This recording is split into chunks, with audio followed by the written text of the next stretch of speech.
If you're struggling with changing your lifestyle and your nutrition to be a healthier, happier, and just a better person, I've got 4 questions you can ask yourself every day to help set up some structure to do things better. This is something I work with many of my athletes and clients to set them up, to get them started to being better at nutrition and lifestyle. It's the 4 questions you need to ask yourself every day. Now, what are these questions? Look, it's not rocket science, but they do require a little bit of explanation. Number 1 is, where's my deliberate protein? Where's my produce? Where am I at with daily energy needs? And what did you do today? Now, deliberate protein, produce, energy needs, and what did you do today? Were you active? Those are the 4 pillars and the 4 questions that if you ask yourself these things every day, it's going to set you up for success. And let's talk about why. What the hell is deliberate protein, Andrew? Okay, let me give you an example. I go about this a little bit differently than many people. If I need, for example, 90 grams of protein to sustain my running or triathlon goals, okay, or my weight loss, 90 grams per day, I do not want to deliberately or intentionally eat 90 grams of protein from animal sources, from whey, from soy, okay? I need to leave room for all of the other foods I eat at my meals. The bread, the peanuts, the nuts, the rice, the broccoli. I mean, hell, broccoli, I think, has 8 grams of complementary protein in 1 cup. So we get a lot of additional protein from the other foods. We don't have to get it all in intentionally or deliberately.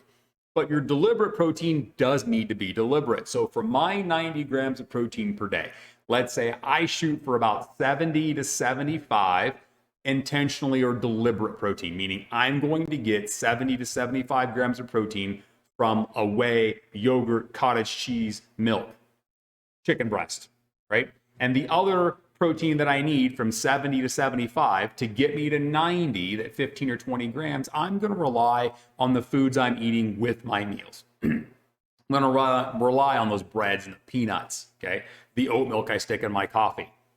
So don't go intentionally trying to eat all of your protein needs because you're going to go over.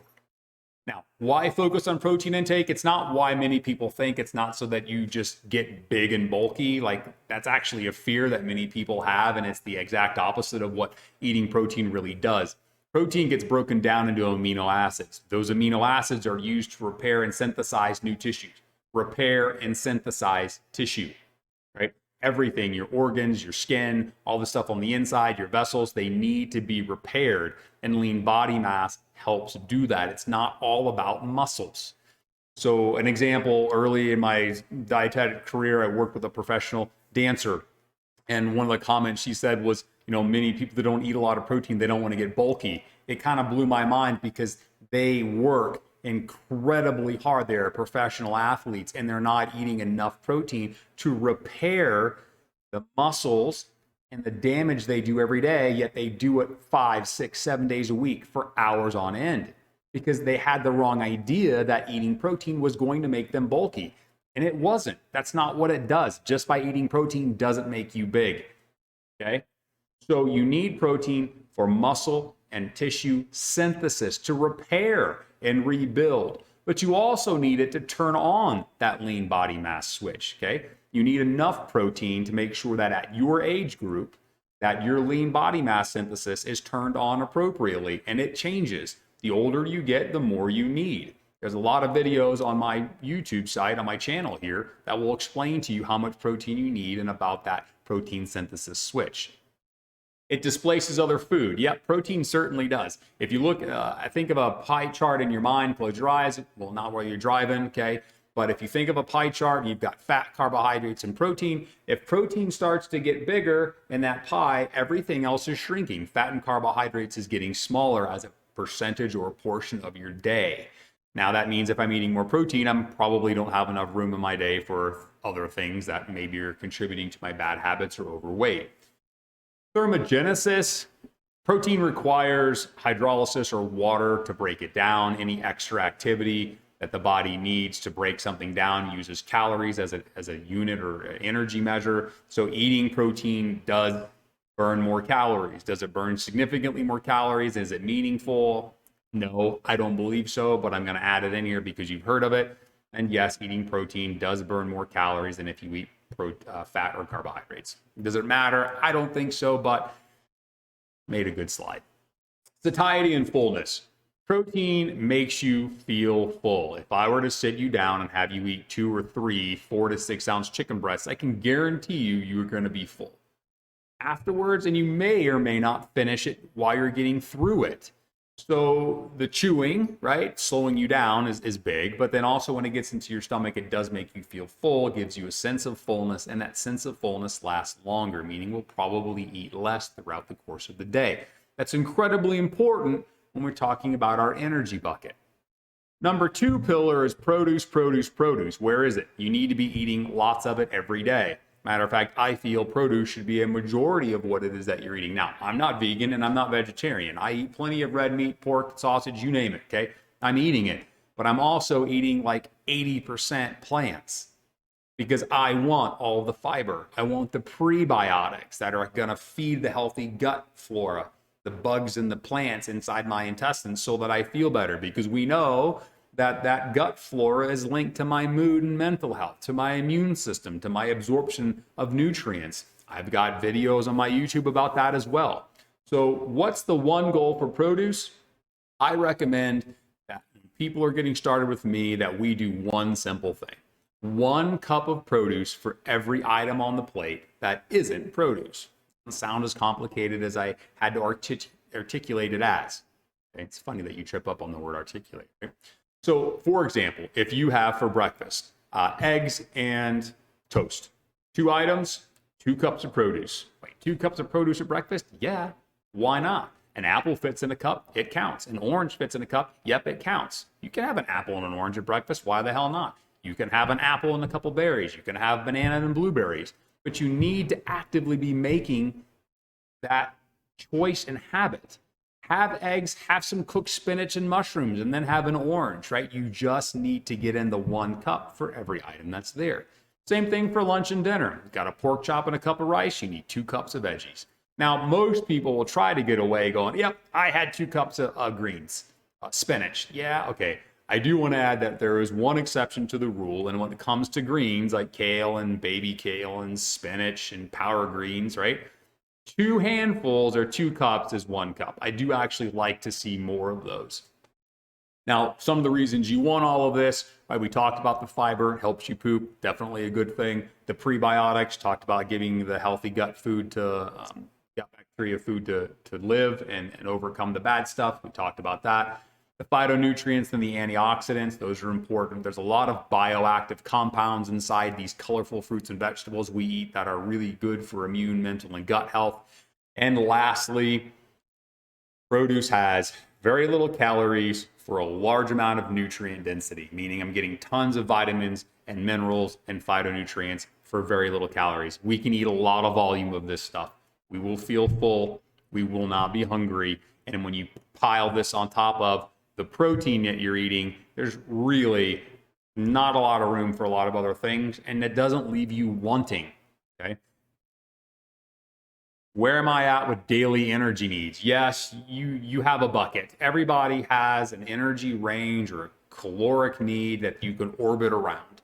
You don't have to hit this number perfectly every time, right? It should be over and under every time. That's fine, right? But on average, we need to kind of have a general idea. You can't just eat everything we want and have all these calories without consequence. If you don't know what your bucket is, you're not speaking the number 1 beginning part of language of food. The language of food and speaking it is important to not being unhealthy or overweight. I'm working on a project about the language of food that will explain something like this and how that works, but just let me summarize it as in, how many calories you need a day depends on your goals and who you are, okay? Do you have a disease state? Are you an athlete? Are you overweight? Do you have all 3, right? Are you 2 trying to be 1, right? You need different things for different people. Not any one number works, and you don't have to hit it specifically. It's okay to overeat on a day. It's okay to undereat. Definitely okay to undereat on a day. But you need to have a general idea of how much you should be eating. And then what did you do today? This is the last question you need to ask yourself. Of the 4, then you probably should ask at the beginning, in the middle, and the end of the day. because you have to make time for you. 50 to 60 minutes a day, in my opinion, I think is the base. And you really should be working up to 75 to 90 minutes a day. I'm not saying you have to do 50 to 90 minutes a day all at once, and it doesn't have to be eyeballs out hard. Sometimes you'll break it up. You'll do 30 minutes in the morning, 40 minutes in the afternoon, 2 30-minute walks, 1 30-minute strength session, 45-minute walk the dog and the kids. Sometimes it's together, sometimes it's broken up. And no, I'm not saying that you need to work out and strength train for 90 minutes. That's not what I'm saying. Every activity has a different duration. I'm sure you can work with somebody who can help you do that. Right? 30 minutes a day, though, from what I know as a USAT triathlon coach and working with individuals from a sports dietetics and a nutrition clinical dietetics, it's just not enough. It's a really good start. I think 30 minutes a day is where you should maybe start to do it at the very beginning, but very quickly starting to work your way up to what's okay for you, right? If you have any limitations and you can't go hard, you can't go long, clearly you want to stay below or at that number until you build up to the ability. But for the average individual who's overweight or obese, who doesn't have any medical conditions preventing them from moving, you need to move more than 30 minutes a day. Right, the 30-minute HIIT sessions, yeah, I think they're great. Yeah, sure, they have some long-lasting burning effect, but the calorie effect is very small. And this is the way I think about it. Now, this is only my opinion, and I don't give that opinion often when I do these things, right? I'm really mired in the science. When I give nutrition information, I'm really giving evidence-based stuff. But this is what I see and what I find, and I want to share it. Because if you're sleeping 6 to 8 hours and you're awake for 6 to 18 hours and all you've given is 30 minutes of activity, what the fuck?